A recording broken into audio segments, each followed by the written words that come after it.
네, 본격 공부자극 팟캐스트 서울대는 어떻게 공부하는가? 지난 시간에 파피루스까지 말씀드렸고요. 이제 양피지에 대한 내용을 이어가 보도록 하겠습니다.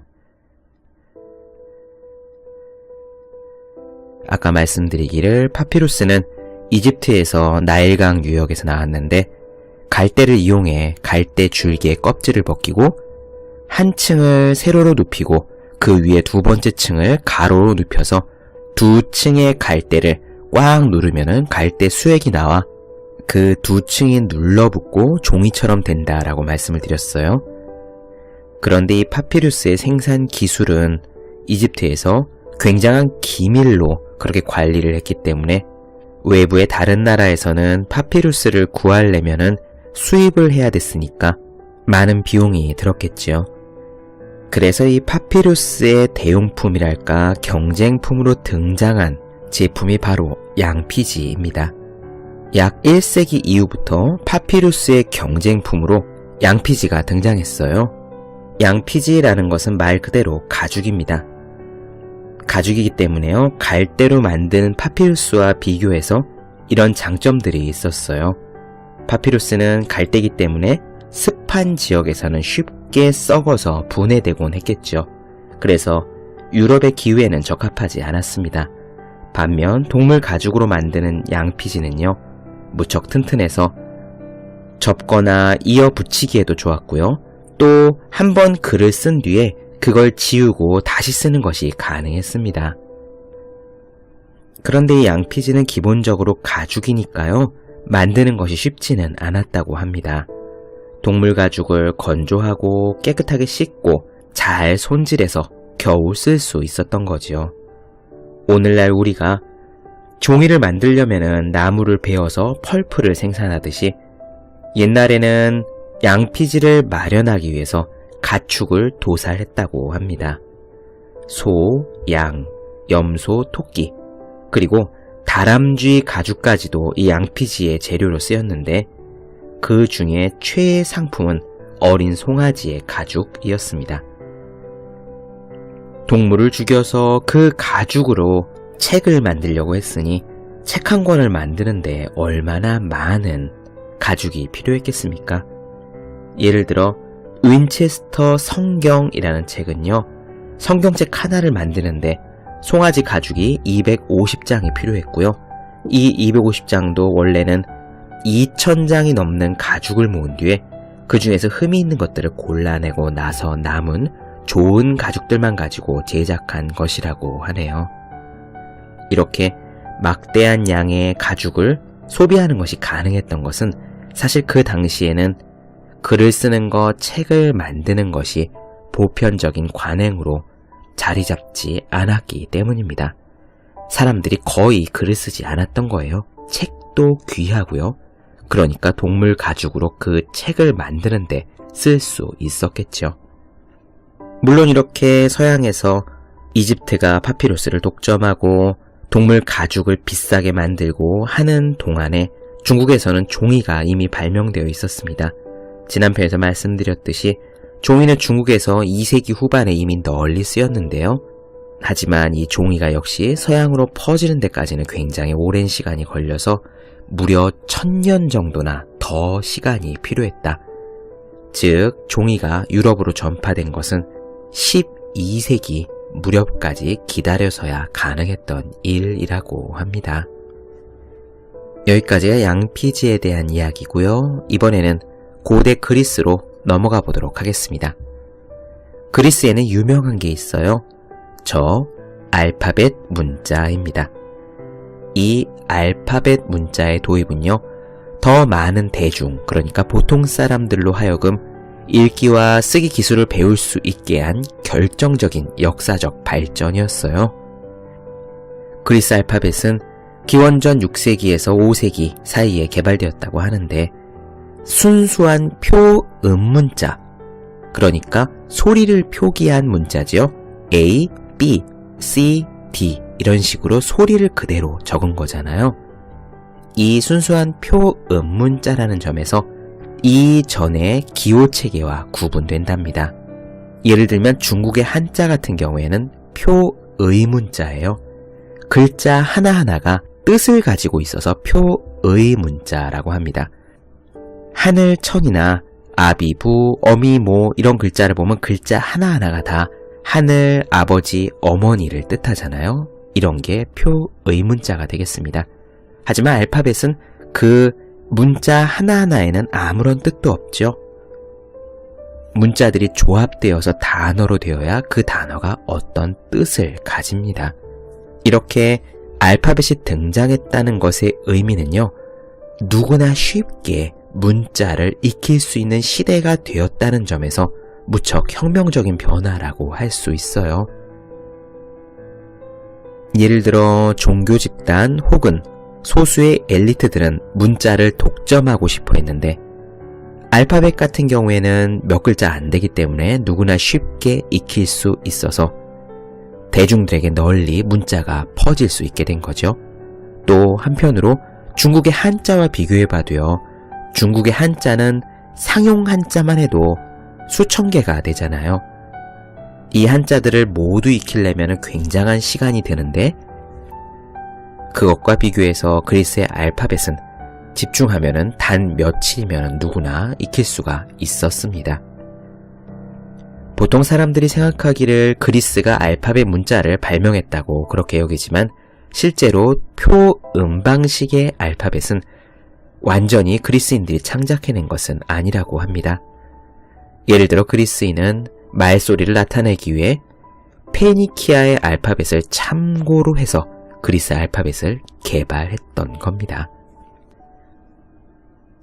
당시 고대 그리스에서도요, 학생들이 이 알파벳을 배우기 위해서 쓰였던 도구, 요즘으로 치면 학용품인데 이런 학용품, 그 중에서도 공책이 남아 있습니다.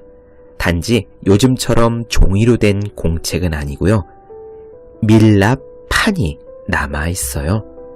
밀랍판이라는 거는 딱딱한 나무 혹은 돌로 만든 아주 평평한 판에다가 밀랍, 양초를 녹인 것을 얇게 펴발라요. 그리고 그 위에다가 뾰족한 바늘 같은 철필로 글자를 썼던 거죠. 얇게 펴바른 촛농 위에 철로 된 바늘로 글자를 새긴다라고 하면은 어떤 그림인지 상상이 되시죠? 당시 그리스의 학생들도 이 밀랍판을 가지고 알파벳을 배웠는데 마치 요즘 초등학생들이 공부를 하는 것과 똑같습니다. 지금도 남아있는 2세기경의 밀랍판을 보면은요, 위에 두 줄로 알파벳 시귀가 써져 있고요, 그 아래 학생이 그 시귀를 똑같이 따라 쓴 흔적이 있습니다. 위에 써져 있는 표본 시귀는 굉장히 잘 쓴 정갈한 글자고 밑에 학생이 따라 쓴 거는 개발, 엉망인 글씨예요. 우리도 어린이들이 처음에 한글이든 영어든 배울 때 똑같이 따라 쓰면서 글자를 익히잖아요. 그것과 똑같습니다. 계속 이어나가 보죠. 고대 그리스에는 알파벳이 있었음에도 불구하고 사실 문해율, 그러니까 문자를 이해할 수 있는 비율은 그리 높지 않았답니다. 예를 들어 스파르타 같은 도시국가는요, 여전히 글을 익히지 않은 사람들이 굉장히 많았고요. 제일 문화적으로 발달되었던 아테네에서조차 소장농, 노예, 그리고 여성의 대부분은 문맹이었습니다. 책 역시 굉장히 희귀한 물건이었어요. 이를테면 당대 최고의 베스트셀러 작가, 위대한 비극작가 에우리피데스가 소유했던 도서관이 있는데 그 도서관에서 소유한 장서라는 게 고작 파피루스 두루마리 몇 개가 전부였습니다. 만약에 여러분들이 지금 집에 책꽂이에 책이 열 몇 권이라도 꽂혀 있다면요, 그 정도의 장서 숫자라면은 고대 그리스에서는 가장 커다란 도서관의 보유 장서 숫자보다 더 많은 거예요. 고대 그리스의 도서관에는 지금 중고등학생의 사물함 하나에 들어가는 양만큼의 책도 없었던 겁니다. 오늘날 우리가 얼마나 많은 정보를 접할 수 있고 또 나눌 수 있는 시대에 살고 있는지 새삼 느낄 수 있죠. 계속 이어가 보겠습니다. 고대 그리스에서는요, 글을 쓸 때 연속 원고 방식을 따랐다고 합니다. 라틴어로 스크립티오 콘티누아라고 한다는데, 이 연속 원고 방식이라는 건요, 한마디로 얘기하면은 글자와 글자 사이에 띄어쓰기도 없고 문장과 문장 사이에 마침표도 없는 겁니다. 그냥 모든 글자가 줄줄줄 이어져 있어요. 왜 가끔 텔레비전에서 역사 스페셜 이런 거 보면은 옛날 책들, 난중일기라든지 그런 것들이 나오잖아요. 그러면은 새로 된 책이 글씨가 끊기는 거 없이 계속 빽빽하게 이어져 있죠. 띄어쓰기도 없고요. 그리스에서 알파벳이 바로 그랬답니다. 그냥 아무 영어책이나 하나 집어서요, 거기서 마침표를 다 없애고 순표도 없애고 띄어쓰기를 모두 없애고 붙여놓으면 그것이 바로 연속 원고 방식의 쓰기인 겁니다. 따라서 이와 같은 연속 원고는요, 읽기가 무척 힘들었겠죠. 그래서 큰 소리를 내어 읽어야만 그 뜻을 겨우 이해할 수 있었습니다. 소리를 내서 읽으면 자연스럽게 띄어 읽기가 되고 의미가 뭉텅이로 이해가 되기 때문이에요. 이를테면 아버지 가방에 들어가신다라는 글자가 연속 원고 방식으로 쓰여 있다고 할 때 우리가 그것을 소리내어 읽으면 아버지 가방에 들어가신다 하고 읽으면은 어디서 띄어 읽어야 될지 읽다 보면 자연스럽게 알게 되잖아요. 바로 그런 이야기입니다.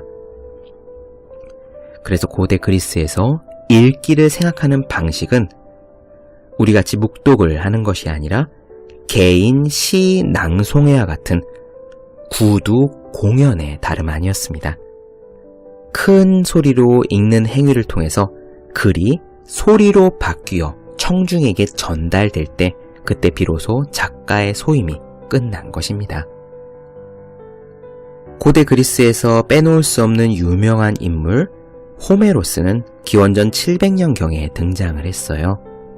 사실 이 호메로스가 썼다고 알려진 일리아드 그리고 오디세이아는요, 호메로스라는 단일 인물이 아니라 다양한 작가에 의한 구두지필, 그러니까 말로 노래를 불러가면서 덧붙여지고 덧붙여져서 만들어진 이야기라는 그런 오랜 전통을 기반으로 합니다. 사실 작가 호메로스는 한 사람이 아니라 정체가 알려지지 않은 수많은 시인들이었을 거예요. 작품의 일부는 기억에 의존해서 낭송되었고, 그러니까 암송했단 얘기죠. 또 재능 있는 시인들은 공연 도중에 즉흥적으로 창작해서 덧붙이기도 했을 겁니다. 일리아드나 오디세이는 천부적인 재능을 가진 한 개인의 창작이라기보다는 몇 세대에 걸친 창의적 노력의 산물이다라고 보는 편이 맞아요. 마치 조선시대에 판소리나 수군가 같은 게 글자 책으로 남아있는 게 아니라 암송하고 암송해서 구두로 노래가 전해져 내려오듯이 그렇게 일리아드나 오디세이도 노래로 암송되어 전해졌던 겁니다. 그러다가 나중에 어느 순간 누군가가 그것을 글로 적었을 거고요. 그것이 지금까지 남아있는 그 일리아드와 오디세이가 되는 거예요. 이렇게 생각하면 일리아드나 오디세이의 작품 형태가 왜 시인지도 이해할 수 있죠. 시라는 건 기본적으로 노래잖아요. 리듬을 갖고 있는 노래 말입니다. 누군가가 그것을 외워서 이야기할 수 있으려면 암송을 쉽게 줄줄줄 하려면 리듬이 있는 노래여야지 쉽죠. 산문 같은 경우는 글자 하나 빼지 않고 그대로 암송하기가 훨씬 어려우니까요. 일리아드나 오디세이는 원래 서사시입니다. 그리스에 대한 내용 한 가지만 더 말씀드릴게요. 고대 그리스에는 글씨를 쓸 수 있는 물건 자체가 귀했습니다. 그래서 가죽 같은 곳에다가 사람들이 글씨를 썼는데요. 재미있는 것은 아테네인들이 도자기 조각을 글을 쓰는 메모장처럼 사용했다는 점이에요. 학교에서 역사 시간에 도편 추방이라는 이야기 들어보셨죠? 도편, 도자기의 조각에 사람의 이름을 써서 그 사람을 아테네 밖으로 내쫓는 것, 추방하는 것이 도편 추방 제도입니다.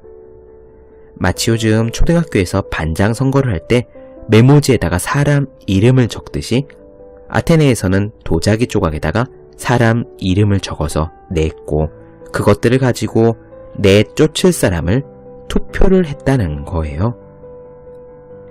이렇게 도자기 조각에다가 글씨를 남긴 옛날 유물들을 보면은요, 저는 이런 생각이 들어요.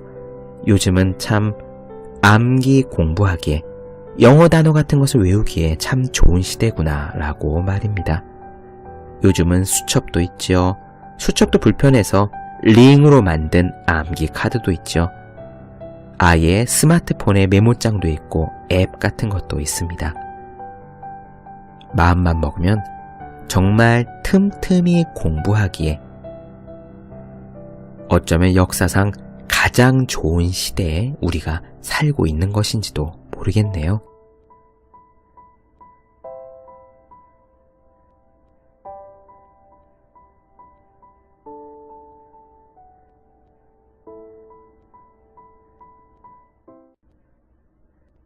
네, 본격 공부자극 팟캐스트 서울대는 어떻게 공부하는가? 고대 중국과 파피루스 그리고 양피지, 고대 그리스의 이야기까지 나눠드렸습니다. 더 많은 이야기가 궁금하신 분들, 질문사항 있으신 분들은 제 네이버 블로그 허생의 즐거운 편지, 페이스북 페이지 허생의 즐거운 편지, 다음 카카오 브런치, 한재우의 브런치, 혹은 인스타그램에서 해시태그 서울대는 어떻게 공부하는가 검색해 주시면 되겠습니다. 또 매일매일 공부하시는 분들, 여러분 주변에 매일매일 공부하시는 그분들을 위해서요, 하루 한 페이지씩 읽고 공부할 의욕을 북돋는 책, 보기만 해도 공부하고 싶어지는 365 공비타민을 선물해 주시면 좋겠습니다. 오늘 여기까지 할게요. 저는 다음 시간에 뵙겠습니다. 여러분 모두 열심히 공부하십시오. 저도 열심히 하겠습니다.